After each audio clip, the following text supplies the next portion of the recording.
Olivia's POV. Ano? Palalayasin lahat ng mga nakatira dito sa loob ng 2 linggo? Muntik nang matumba ang nanay niya nang malungkot na tumango si Aling Nena. Inalalayan niya ang kanyang ina. Nagkatiginan sila ni Omar na may alam sa mga nangyayari. Nagulat din kami nang ibalitain dito ng mga tauhan ng mayor kahapon. Biglaan kay nakakagulat talaga. Kala pa naman namin na pakiusapan mo bagong may-ari nitong lote, pero hindi pala. Nangilid ang luha ni Aling Nena. Wala kaming matitirahan dito, kaya't babalik na lang kami ng probinsya. Nagmamadali siyang pumasok ng bahay at nagkulong sa banyo nila. Doon siya umiyak ng umiyak. Dahil sa galit ni Zefiro sa pamilya niya, nadadamay ang ibang tao. Kinuha niyang cellphone nang tumunog yon. Po! Tinakpan niyang labi para pigilan ang paglakas ng kanyang iyak. Si Aling Lucia ang tumatawag. Pinapaalis na sila sa lote. Yun ang gusto ng bagong may-ari na si Zefiro. Alam niya na sa ginagawa nito ang mga to para mahirapan sila na siyang nangyayari ngayon. Bakit ganon? Di pa ba sapat ang ginawang pagsira ni Zefiro noon sa puso niya? Di pa ba sapat na iniwan siya nitong durog na durog? Ano pa ba ang gusto nito? Kulang pa ba? Dapat ba gumagapang sila sa hirap? Ganon ba talaga katindi ang galit ito sa kanya? Muli, tumunog ang cellphone niya. Nang tingnan niya kung sinong tumatawag, nakita niyang ito ay ina ng nobyo niya. Tumikim siya para alisin ang bara sa lalamunan. Hello po, tita? Olivia, we need to talk. Bungad agad nito. Tungkol to sa anak ko? Nakaramdam siya ng kaba dahil kakaiba ang boses ng ginang. Agad siyang naligot nagbihis para puntahan ang ina ni Derek. Bigla ang pagbundol ng kaba sa kanyang puso. Di niya mapigilang maging emosyonal na makita ang kalagayan ni Derek na makarating siya sa ospital na pinapasukan nito. Ayon sa ina ni Derek, nag-collapse ito sa sobrang pagod at puyat. Kaya pala hindi ito nagre-reply sa mga text messages niya dahil nasa ospital pala ito. Niyaya siyang sumama ng ginang sa isang restaurant malapit sa ospital. Tita, pasensya na dahil hindi pa ako makakapunta dito kung hindi niyo sa akin ipinaalam. Umiling ang ginang. Olivia, yun kasi ang gusto ng aking anak. Hindi niya gustong mag-alala ka pa at ayaw din niyang malaman mo na baka mawalan siya ng license bilang doktor. Tinakpa ng ginang ang bibig, napakagulhol ng iyak. Naset up ang anak ko, iha, at dahil yun kay Zefiro Maglayon na kaibigan ng Redentor Gabriel, ang may-ari ng halos lahat ng malalaking ospital sa iba't ibang bansa. Ang anak ko ang tinuturing niyang pumaslang sa isang mayamang pasyente. Pakiramdam niya ng hina ang tuhod niya sa narinig. Bakit nangyayaring lahat ng to? Bakit kailangan na maraming madamay? Bakit pati si Derek na walang ginawa ay mahalin siya ng sobra at ang anak niya ay nadamay din? Olivia! Inawakan ng ginang ang kamay niya. Tanggap kita, alam mo naman yun, di ba? Alam natin pareho kung gaano kahalaga sa anak ko ang pagiging doktor niya. Hindi ko gusto na umabot sa puntong kailangan mamili ng anak ko sa pagitan ng profession niya at sayo dahil alam mo na ikaw ang pipiliin niya. Di pa man tapos magsalita ang ginang, nasasaktan na siya. Pero sa kabilang banda, naiintindihan niya ang nais itong ipahiwatig sa kanya. Patawad, Olivia, pero sa tingin ko, kailangan mong bitiwan ang anak ko dahil kahit ikaw ang piliin niya, sigurado ko, di titigilan ni Zefiro ang anak ko. Madadamay si Derek sa gagawin ni Zefiro. Hindi ko alam kung bakit ginagawa niya to pero hindi ko gustong madamay ang anak ko. Bilang ina, alam kong maiintindihan mo ko. Wala siya sa sarili habang naglalakad sa gilid ng kalsada. Nasasaktan siya ng gusto ngayon sa mga nangyayari at walang ibang dapat sisihin kundi si Zefiro. Sobrang pahirap ng ginawa nito sa kanya. Akala niya ay magiging maayos ang lahat, oras na itago niyang anak nila, pero hindi pala. Mahal niya si Derek pero kung siya naman ang magiging dahilan ng paghihirap nito, papakawalan na lang niya ang binata. Di niya maaate mawalan to ng lisensya bilang doktor dahil sa kanya.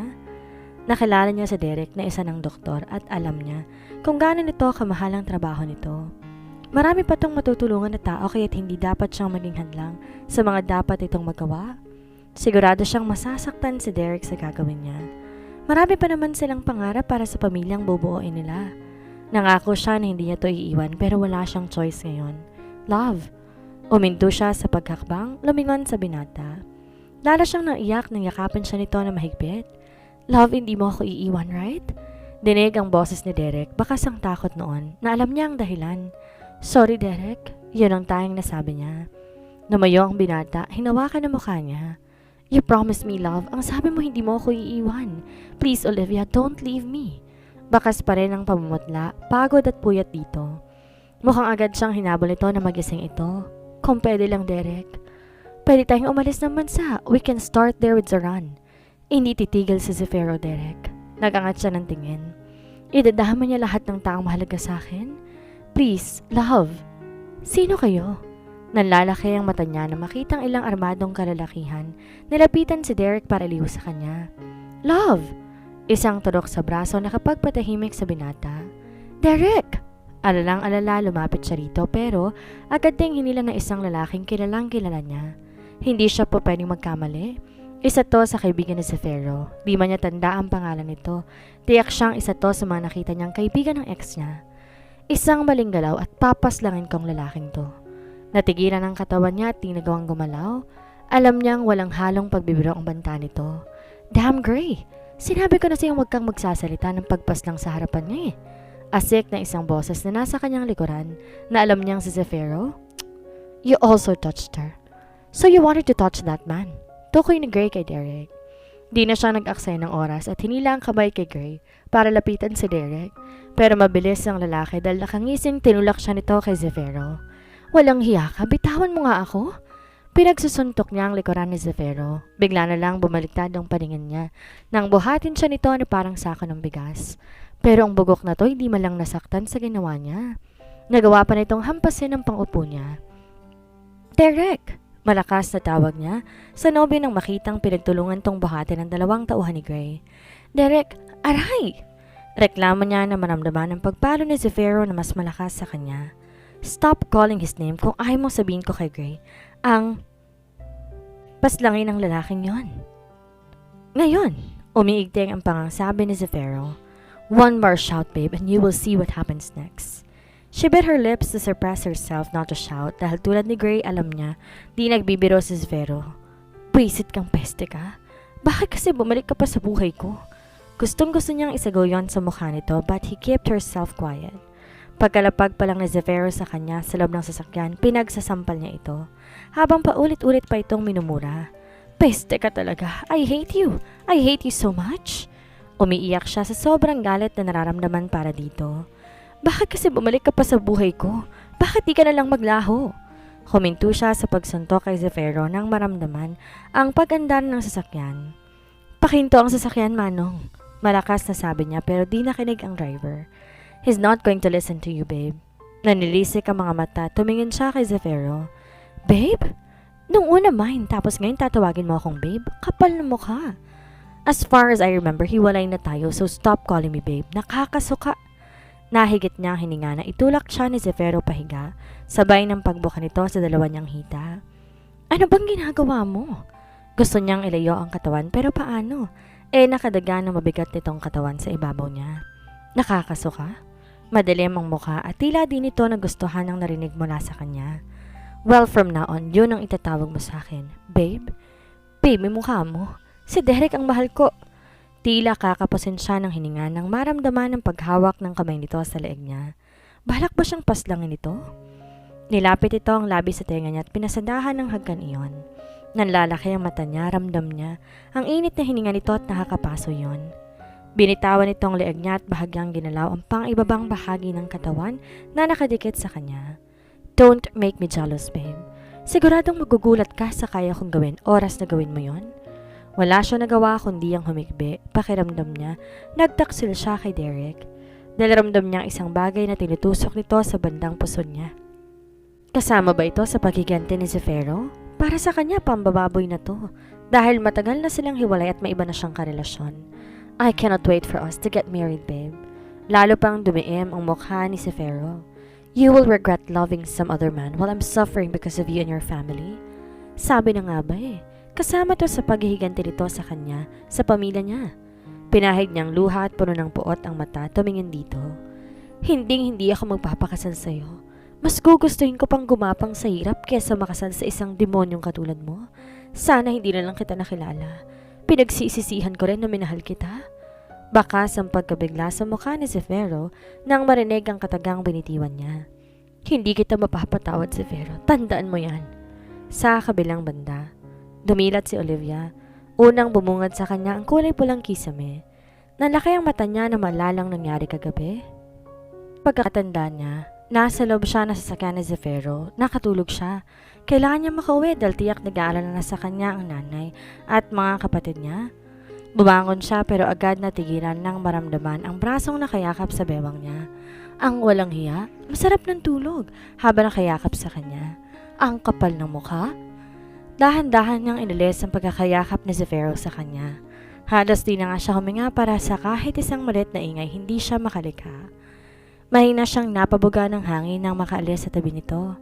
Marahan ang bawat takbang na tinungo niya ang pinto. Akala niya makakalabas na siya pero ang subukan niyang buksan ang pinto, nakalak iyon. "You cannot escape in this room, babe. Come back here." Tinapik ni Zefiro ang kama kung saan siya nakapeso kanina. Di niya to pinansin, sinubukang buksan ng paulit-ulit ang pinto. Ano ba? Galit niyang winaksi ang kamay ni Zefiro nang hawakan siya nito. Mukhang di na nakapagtimpi dahil hindi niya to pinansin. "Bingi ka ba?" Humarap siya rito. "Sana naging bingi na lang ako at bulag para hindi ko na makita yung pagmumukha mo." Ang lakas ng loob mag-topless at timakap sa kanya ng buong magdamag. At ako naman hindi man lang nagising at napasarap ang tulog. "Open this door, Zefiro. Kailangan kong umuwi." Utos niya rito pero ang peste hindi sumagot dahil nakatingin to sa... Agad niyang tinignan ng sarili. Nakabukas pa lang 3 butones ang suot niyang long sleeve blouse kaya't kitang-kitang pagsungaw ng hinaharap niya. Mahilig! Agad niyang inayos ang butones na suot. "Hindi mo ba ako narinig? I said open this door." Sinara pa niya ang pinto pero napaaray siya. Paa niya ang nasaktan. Umupo si Zefiro sa isang single couch na nasa gilid at nagdekwatro pa habang nakatingin sa kanya. "Sit down. May mga ilan bagay tayong dapat pag-usapan bago tayo magpakasal." Tinapik pa nito ang kandungan. "Sit there, babe." Di niya alam kung tatawa ba siya sa mga pinagsasabi nito o maiinis. Pero isang sigurado siya ngayon. Di na siya natutuwa dahil hanggang ngayon nasa isang kwarto pa rin siya kasama ng demonyong ito. "Bakit ako pagpapakasal sa'yo? You are just my ex and nothing more. At tulad ng ginawa mo sa akin, binura na rin kita sa buhay ko." Kapag naalala niya ang mga sinabi nito nun sa kanya, kumukulo talaga ang dugo niya. Puro ng puot na ang mga matang tinignan niya ito. Puot na lang, wala nang pagmamahal. "Kahit humingi ka sa akin ng tawad paulit-ulit, hindi kita patatawarin. Kinamumuhian kita, Zefiro. Sana hindi ka na lang bumalik sa buhay ko. Kung ginawa mong lahat ng to para gantihan ako o ang pamilya ko, well, congrats ha. Kasi nagtagumpay ka sa akin ako. Nagtagumpay kang pahirapan kami. Pero ito ang tatandaan mo, hindi ako magpapakasal sa'yo. Kung may pakakasalan man ako, si Derek yun at hindi ikaw." Pinilig ni Zefiro ang mukha. Ang kaninang kalmadong mukha nito'y napakadilim na, para bang handa na siyang tirisin anumang oras. Gusto niyang umatras nang tumayo ito.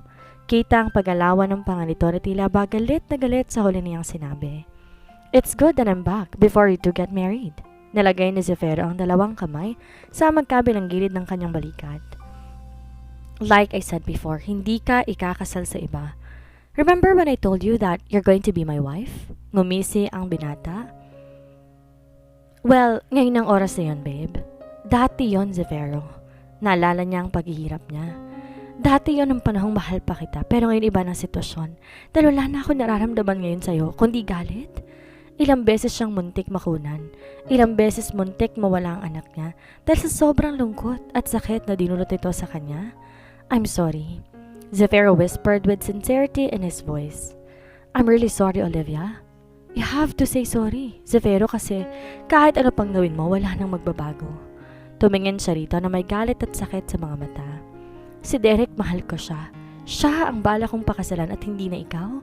Nag-igtingan pa ang panga nito. She could also hear his heavy breathing with anger. Sinuntok nito ang dingding. His face was dark because of so much anger. "Sa akin ka lang magpapakasal, Olivia. Akin ka at hindi sa lalaking yon." Inawakan nito ang mukha niya at saka madiin siyang hinagkan. Her eyes widened in shock. "Stop it!" Di na siya nakapagsalita dahil mas diniin ng binata ang paghagan sa kanya. Kahit anong hampas niya sa balikat na Zefiro, hindi ito natinag man lamang. 5 taon nang nakakaraan, bakit ganito? Tandang-tanda pa rin niya ang lasa ng hagkan nito. Tumigil siya sa paghampas dito, tinayaan nito na hagkan siya. Realization hits her head, hindi siya nakalimot. Hindi to po pwede. Hindi siya po pwedeng magpadala. Napasigaw si Olivia nang iharap siya ni Zefiro sa pinto. Nagningning ang kamay nito habang inalis ang butones ng jeans niya. "Hindi!" Sumisigaw ang kanyang isipan at sinusubukan niyang gumalaw, ngunit otomatikong huminto ang kanyang katawan nang maramdaman niyang may tumuloy ngayon sa kanyang kaibuturan. No! Dumiin ang hawak ni Severo sa bewang niya, tsaka ulit umulos. Naipon lahat ng pagtutol niya sa loob ng kanyang labi. Di niya magawang tumutol at hindi niya alam kung bakit. Pigil niya ang sariling mapasigaw pero kusang nanulas yon sa labi niya. It's been 5 years mula na makipagsalo ulit siya. At now, kahit galit siya kay Severo, ayaw niyang huminto ito. Dapat pahintuin niya ito, but her body wants more. At makalipas ang ilang taon, naabot niyang muli ang sukdulan with the same man.